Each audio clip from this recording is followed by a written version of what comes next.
The babies, I do not have as much to say about the babies.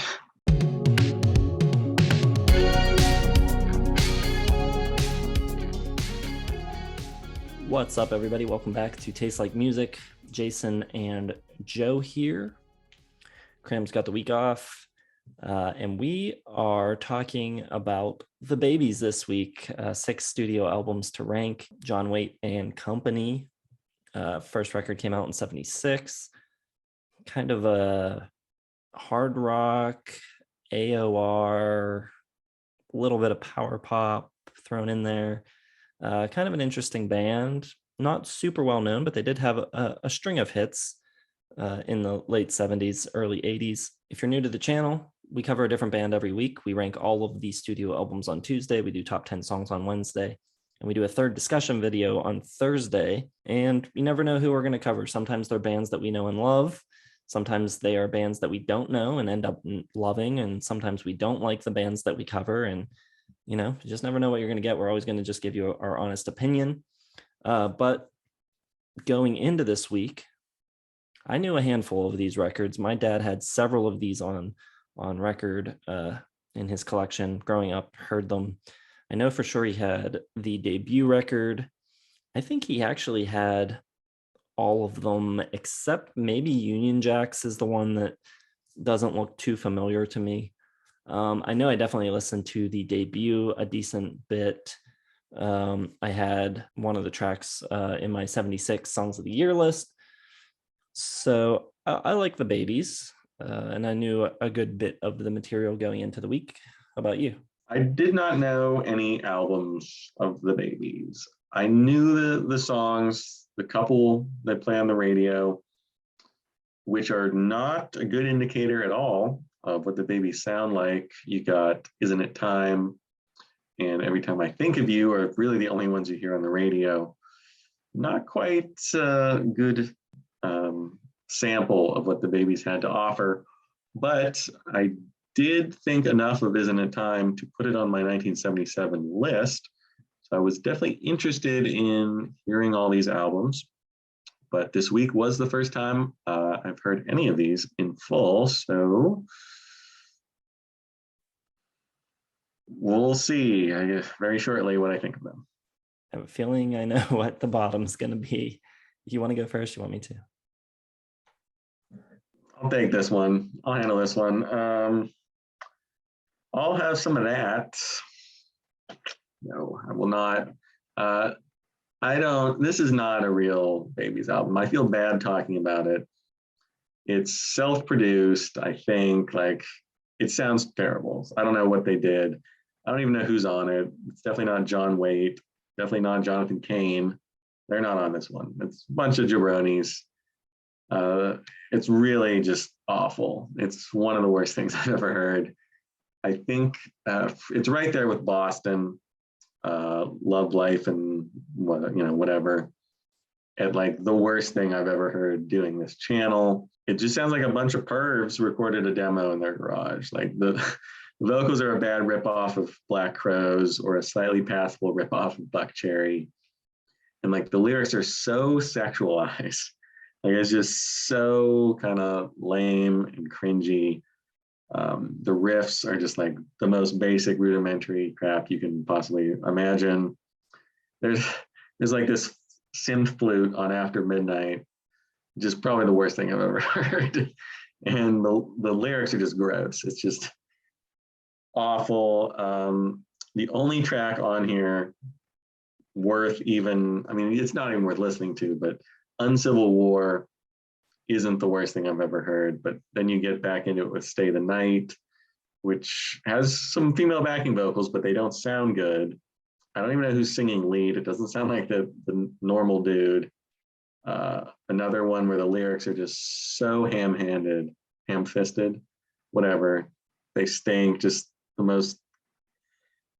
It was very painful to listen to this. And then it closes with I'll Have Some of That, which sounds like a demo and more cringy lyrics. I'm not even going to read them, but just think of I don't know, a 40-year-old uncle's version of rock and roll, just really lame, gross, sort of like sexualized double entendres and innuendos just all over this thing. It's 1 star for me. It's generous 1 star. I kind of feel bad because it obviously self-produced, and the Babies, they want to get some royalties or something. I don't know, but it's just revolting. Actually, not my bottom. No, just kidding. It is definitely the worst Babies record, without a doubt. I'll have some of that from 2014. It's got Wally Stocker, the guitar player, and Tony Brock, the original drummer, and then a couple other guys. And it's pretty rough. It is not good. Sounds home recorded. Sounds like any bar band you come across that made their own record. I don't think it's as bad as Life, Love, and Hope. I think those songs are completely like mysteries to me, how they came out the way they did. I understand this. This is just, it's the playing is competent. It just doesn't sound that good, and the writing is bad. So those are the problems here. I think Stocker, the guitar playing, on this record is decent. And that's about all I can say for it. Everything else is pretty bad. It's a far weaker ensemble than the actual Babies. The new guys they brought in are not anywhere near the caliber of John Waite, not even close. So, it's just some old dudes making a record, and whatever. It's fine. I don't want to lay into it too much. It just kind of is what it is, and no reason for anyone to check this out. And I also have it at 1 star. So there you go. Yeah, I mean, I would rather listen to the Boston one because it's just so bizarre. Like, this one's just like too straightforward. Like, I know what's going to be played and what's going to be sung before it even comes out. With Boston, you have that like, what the hell? Like, where did that come from and why is it there? Which makes it like this fun mystery to listen to. Number 5 for me, I got On the Edge. This is from 1980, and for how quickly this band put out records, they have 5 in between 1977 and 1980. It's a pretty different sound. Like, it's leaning pretty heavy into AOR and like this sort of adult contemporary arena rock adjacent pop. Sweet 17 is really lousy. It sounds like just really bad Kiss. The vocals are, I don't know, John Waite, I like his vocals a lot of the time, but I don't know, whatever he's doing on this album, I don't really like. I think they're just very plain and uninteresting. They've dropped like any hint of the R&B and the blue-eyed soul they had. And the other sound was kind of like this Bad Company hard rock. And even that's just like dialed way too far back to this like middle of the road pop rock. A lot of lame ballads, pretty cheesy. You can kind of tell that John Waite wants to get away and just become a solo act. Couple decent tracks. Darker Side of Town, I think, is pretty good. It's soft arena rock, but it's got this cool steady build. It never explodes though. Like it kind of leaves you wanting like some like big guitar solo at the end to like drive it home, and it never really comes, which I don't know, the songwriting just feels like it's missing something. Rock and Roll is Alive and Well is probably the best song on the album. Like the keys, you have Jonathan Cain, who's a very good keyboard player. He also does rhythm guitar, backing vocals, and I don't know why they do this on every album, but they have one song not sung by John Waite. On this, Jonathan Cain takes leads, and it just, I don't know, like, why do it? John Waite is a much better singer than Jonathan Cain, and on a couple other albums they have, I don't know who does it. Tony Brock, I think, has a couple lead vocals, and it just doesn't work at all, and I don't know why they keep doing it. So I don't know, it's a pretty lousy album. It's like 2.5 stars. I guess it's not horrible. It's just kind of, they're obviously trending in the wrong direction, and this one's just pretty ordinary. early 80s, whatever, rock. All right, my number 5 is the other record from 1980. I've got Union Jacks. This is the first one with Jonathan Cain. They also bring in Ricky Phillips to play bass. They become a 5-piece. Prior to that, John Waite was playing bass. So he's, solely the front man now. Back on My Feet Again is okay. I love the verse melody. I think it's really good, but then the chorus is really generic. That was actually their last top 40 hit. Yeah, and like you said, the power pop angle really starts to fade at this point with Jonathan Cain coming into the band. Really become more of like a strictly AOR type of band, closer to like, I don't know, on this record, like Foreigner maybe, Survivor. I don't know. Cain's synth and key sounds are so cheesy on this record. They're so bad. That's especially a problem on the album's title track, Union Jacks. On that song, there are like 3 or 4 really lame sounds, like key sounds, before you even get to the first chorus. It's just like bad sound after bad sound. And then you've got him doing like, I don't know, it reminds me of like Steve Walsh from Kansas organ stuff on the song In Your Eyes. And I think that song especially just illustrates the difference of the band before Jonathan Cain and after Jonathan Cain. He really seems to have pushed them in this direction of like making everything bigger, grander, more powerful, and yet somehow blander. Things on this record go downhill real quick near the end when you get to Jesus, Are You There?, which is really, really bad, apparently. And I don't even know if this is true, but I read that the label made them change it and that the original version of the song was called Jesus Isn't There. Either way, not a good song. Terrible synth sounds again on this, just really super lame. Then you get Jonathan Cain singing lead. I agree, he is not a good vocalist. Not terrible, but not John Waite. And you've got John Waite right there. Turnaround Tokyo is just a really bad song. I think the chorus is horrible. And the bass does those like little slides where they like play a chord and it sounds so corny. Yeah, not good. And then it ends pretty well with, I think, a really good ballad, Love Is Just a Mystery. I think it's pretty cool, kind of noirish vibe. It stays low key. It doesn't try to like be this big, massive song. I think it's easily the coolest song on the record. So yeah, pretty good closing track. The rest of the record, though, pretty bland, pretty generic, a lot of really bad keyboard sounds. The songwriting's not as good as it had been on the prior records. So yeah, a step in the wrong direction with the new lineup for me. So I'm going to go 2.5 on this one. That's going to be my number 4.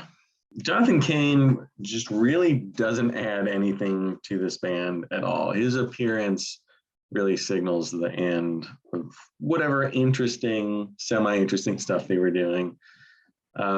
This one, weirdly, like Midnight Rendezvous, got some dirty lyrics on here. I believe they drop an F-bomb towards the end. So it's kind of odd for a 1980s song. So you kind of got this like sexual, overtones on a couple of these tracks, which kind of flits in on previous stuff too, but that one definitely caught me off guard. Pop rock, arena rock. I mean, Jonathan Cain is in the band, so it definitely kind of sounds like Journey in some spots. True Love, True Confession, really strong Journey vibes in it.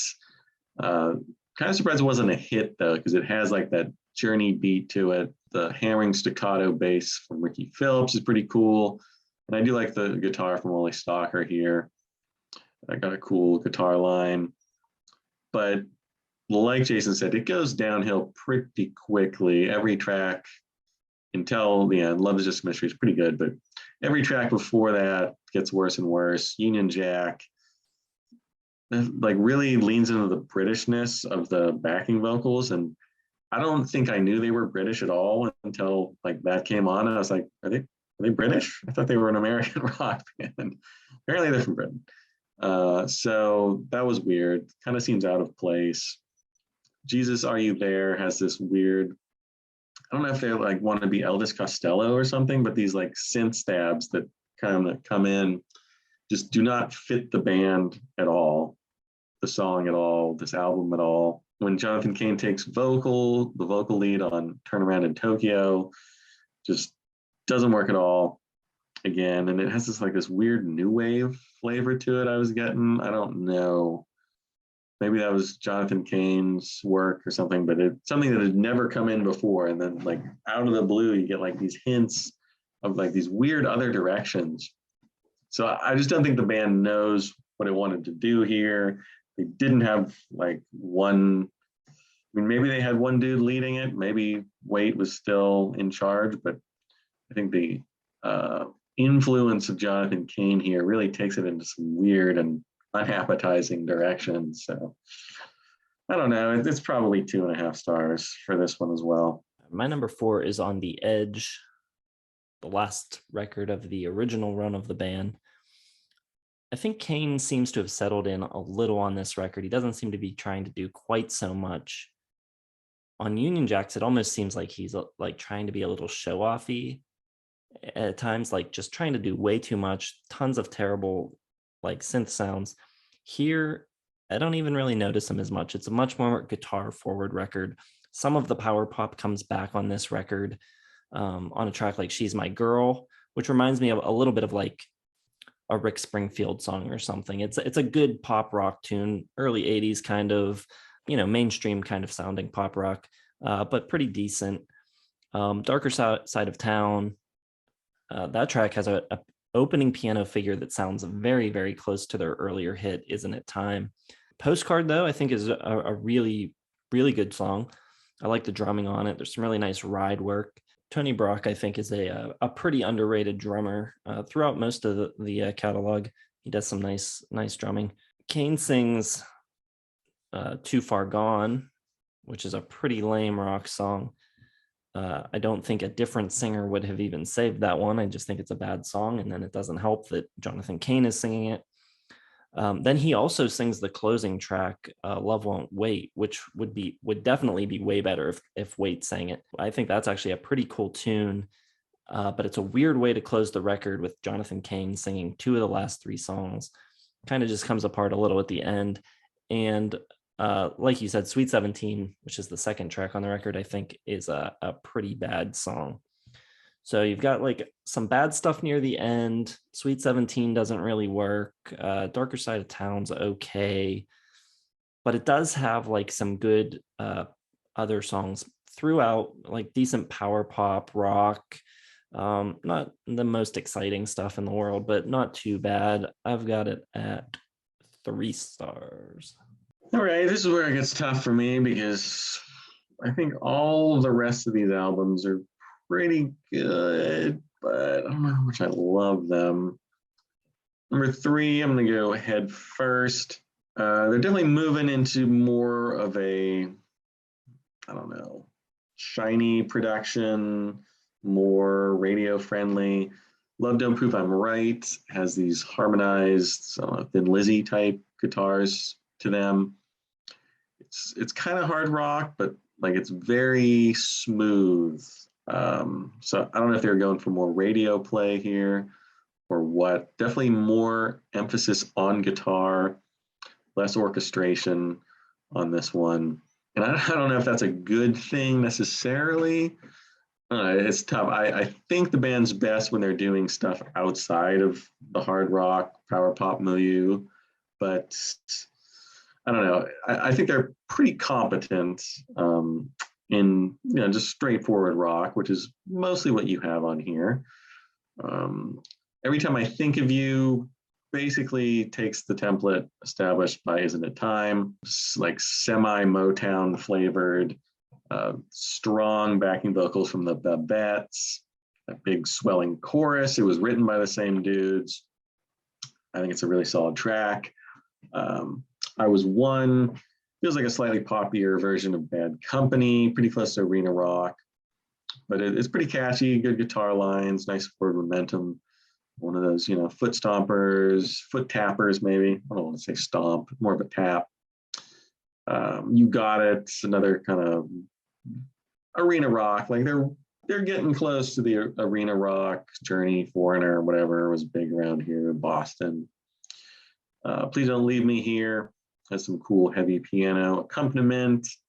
I think maybe a hint of the R&B comes back in there.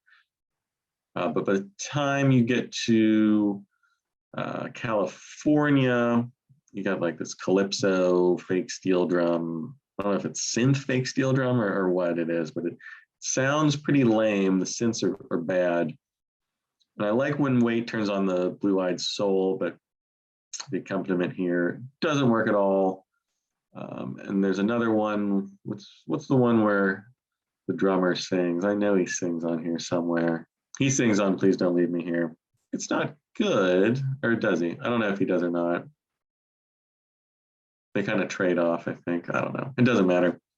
It's an okay song. This is an okay album. 3.5 stars, but no higher. All right. Yeah, I kind of agree. These top three are pretty close in quality. I don't know. We'll see which way you go. My number 3 is the debut, The Babies, with Brian Christian and Bob Ezrin producing. Chrysalis Records gave them a big fat contract, the highest ever for a new act.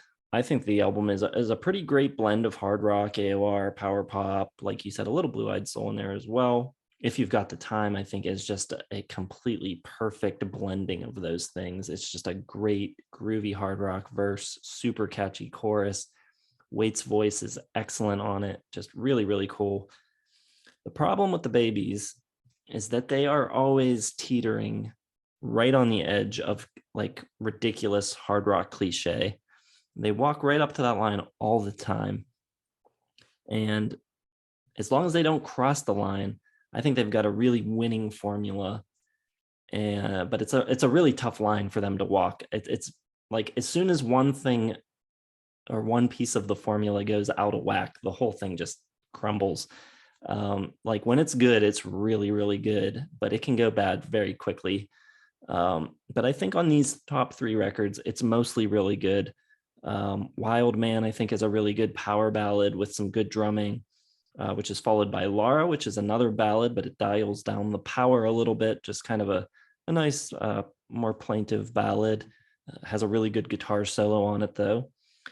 They do a really cool cover of the Paris Sisters, I Love How You Love Me, which is really cool. I think they do a good version of that. Tony Brock gets his chance to sing on this one, as he does on the early records. He does the ballad Over and Over.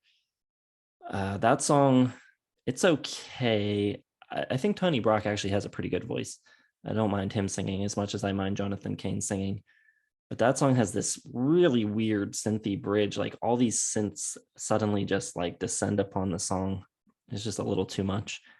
But they follow that with a good hard rocker, Read My Stars.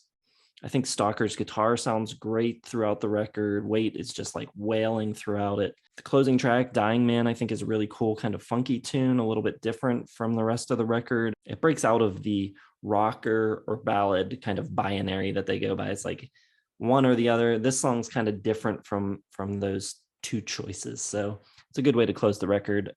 Pretty cool jamming on it. Nice long extended solo. Yeah, I think this is a really good record. I'm actually going 4 stars on it. I'm skipping over 3.5.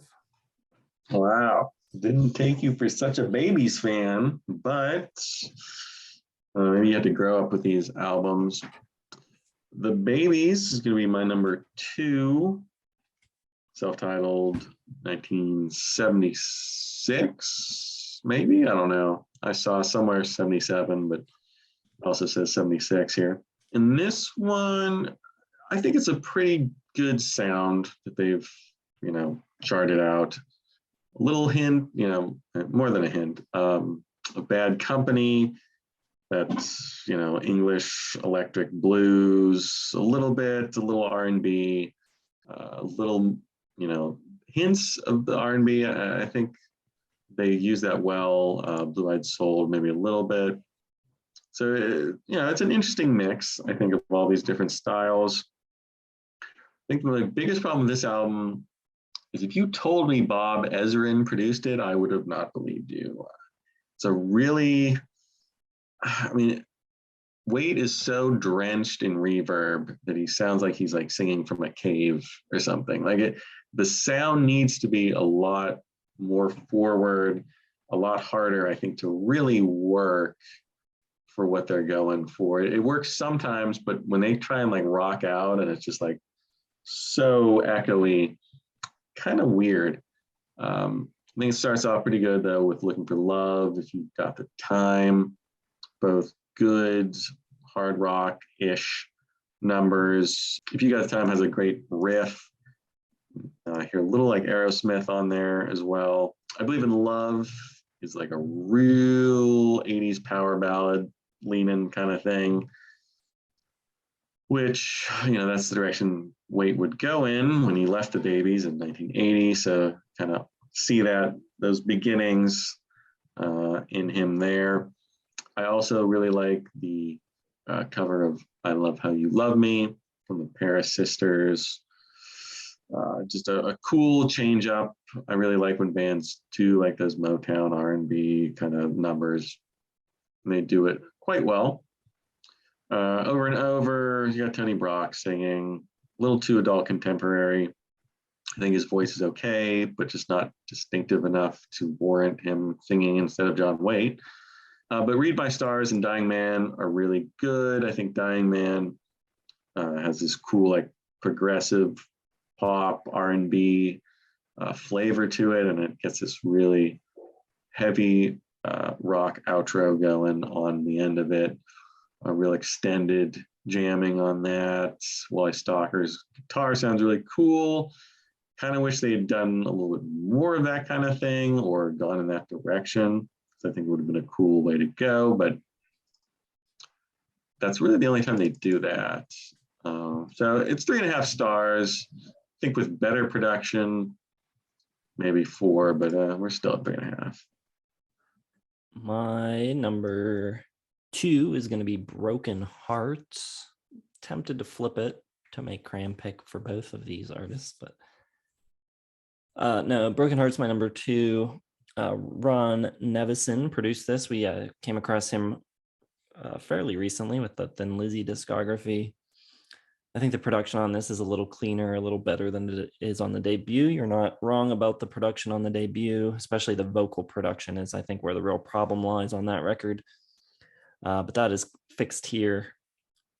Wrong or Right, I think, is a really interesting opener. It comes in with a string quartet, and then it gives way to those acoustic guitars. And I think that it's a really good song. The melody's great. It's really well sung.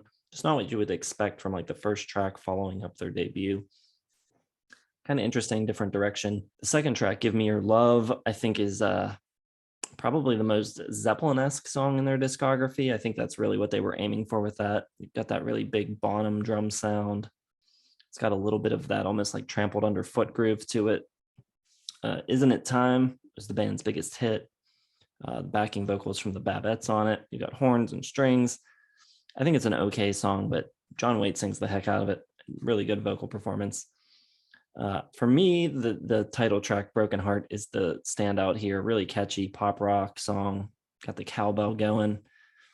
I'm Falling, I think, is pretty cheesy, but I also kind of like it. It's a little bit haunting and moody. Tony Brock sings Silver Dreams with the electric piano, strings, the Babettes on backing vocals again. It's okay. I don't think this record has anything as good as the highlights on the debut, but I think it's probably a more consistent record. The production is significantly better, especially the vocal production, with John Waite coming through much more clearly. And I think that is a real strong suit of the band. So that's really what you want to have coming through clearly. So give this the edge slightly over the debut. Also 4 stars though. My number 1 is going to be Broken Heart from 1977. And this album, very interesting. The way it's produced with all of the strings and all the like accoutrements on this. And I do like that a lot. Right off the opener, Wrong or Right, you got this big string, arrangement going on, and it kind of fades out, and you got these pretty good guitar licks from Wally Stocker coming in. Give Me Your Love, like Jason said, has that trampled underfoot, like synth, whatever, keyboard part. John Waite singing really good here. Isn't It Time, which was written not by any member of the band, but Jack Conrad and Ray Kennedy, really ups the Motown. Like it's got the Bats almost taking lead on it, doing this call and response with John Waite on the pre-chorus and the chorus. And I love it. Like that is by far my favorite moment in this band's discography. I could go for an entire album just, with those prominent backing vocals, with that Motown R&B flavor. I think it's fantastic. Really wish they'd done a couple more like that, but that's pretty much all they do. They get back into it a little bit on the next album with Every Time I Think of You, but never quite hits the heights that Isn't It Time does. And then it kind of gets back into hard rock, Bad Company, with And If You Could See Me Fly. You got more orchestration throughout this album, which I think is cool. Like I wish I would have preferred that was their direction after this album, other than going to like the synchronized guitars that they do. Golden Mile, a lot of orchestration. I'm Falling, more orchestration. Silver Dreams, Tony Brock with more orchestration. And by this point, like the orchestration is getting a little much. It's not that varied. And they kind of overdo it a little bit. I think overall the production is good. John Waite sounds a lot better, way more, forward. His vocals are in the mix. Doesn't sound like he's in a cave, not just drenched in echo and reverb. And I don't know. This is a height for me. It's 3.5 stars. I can't quite get to 4. It's close, but it kind of runs out of steam again, like most of these albums do at the end. And I just don't think they're good enough songwriters to like hold up their end of the bargain. I like when they do the extra orchestration and the horns and the Motown stuff on Isn't It Time. And they're just playing straightforward rock and roll. The Bad Company vibe just doesn't quite do it for me. I just think they're pretty average songwriters for the most part. So I'm at 3.5 stars. I can't do anything more than that for this band, unfortunately, which puts them in very, very bad company. Pretty much just Three Dog Night so far. So tough break for the Babies. They can't quite get to the coveted 4-star mark. Well, I'm not going beyond 4 stars. Head First is my number 1, and I'm staying at 4 stars. Ron Neverson produced again, brought in James Stroud. I guess he was like a co-producer. Michael Corby, the band's keyboard player, one of the founding members, gets booted during the recording of this one. So they finish it as a trio. Corby appears on some of the songs, but they don't bring Jonathan Cain in until later. I like this record because it has more of a raw sound. They do away with a lot of that orchestration that was on Broken Heart, which I don't mind it. I don't have any problem with orchestration, but I think it does overwhelm that record a little bit. And I don't know if I might feel slightly opposite of you. I kind of like the Babies in rock mode a little bit more than the ballads and the strings and all of that stuff. So I think they're a pretty decent little rock band. And I think having a singer like John Waite kind of makes them stand out and gives them a different kind of flavor as far as like other rock bands of the time.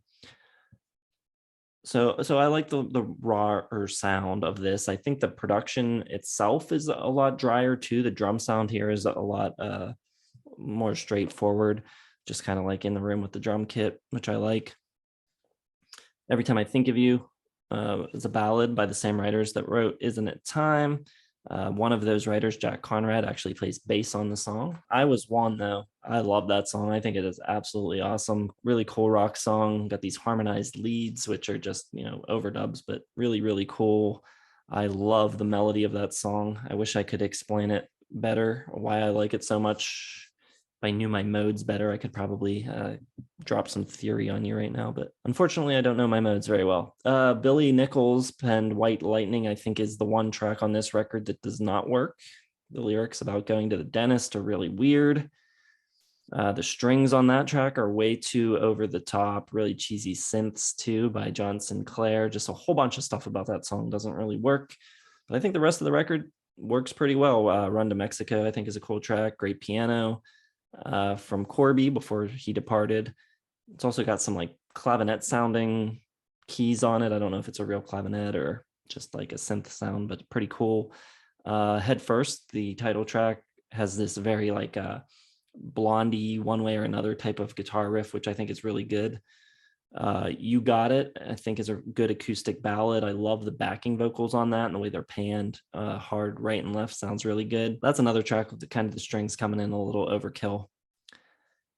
You mentioned not liking California, but I don't know, it's weird and it shouldn't really work, but I kind of like it. It's I think a cool closer. You've got John Sinclair on synth again. There's some like mandolin in the bridge section, the Hammond organ, some really odd choices, but I don't know. It's kind of cool. I like it. It's a weird song, but I don't know. It's good. Production wise, all over this record, like I said, some weird choices, overdone strings on a couple tracks, but it's not as prevalent throughout the entire record as it is on the previous album. I think it's their toughest and rawest sounding record overall. More of the hard rock stuff, just them being a rock band on this record. I don't think they miss a beat without Corby on keys for half of the track or more than half of the tracks. I don't think he's really missed. You got the one clunker song, White Lightning, that doesn't work, but other than that, I think it's a pretty solid record. 4 stars for Head First. So there you go. There's the Babies albums ranked. I think I like them a little more than you, but I think ultimately we feel the same. It's weird for not having a 3.5 in my ranking. That's kind of like how I think of them, because they're either like got those 3-4-star records and everything else is like a little worse. So it kind of comes out to like they're a good band and that's about it. Yeah, they're fine. I couldn't quite get into them. Maybe I need more time with the Babies. I don't know if I'm going to give them that time though. I think I'm going to put down the Babies records probably forever now. Well, I think they're a good hits band, or like a good band to make a playlist of. They're kind of ripe for that because they've got some really cool tracks mixed throughout these records, I think, even if the records as a whole don't really stand up. So we will get to that in our top 10 songs video tomorrow. Be sure to check that out. Before then, though, make sure you hit the like button on this video. Subscribe to the channel if you haven't done so yet. Hit the bell for notifications. Follow us on social media, Facebook, Twitter, Instagram. We've got a website, merch store, and a Patreon if you'd like to support the channel as well. Check out all the links in the video description. Thanks for watching. We'll see you in the next one.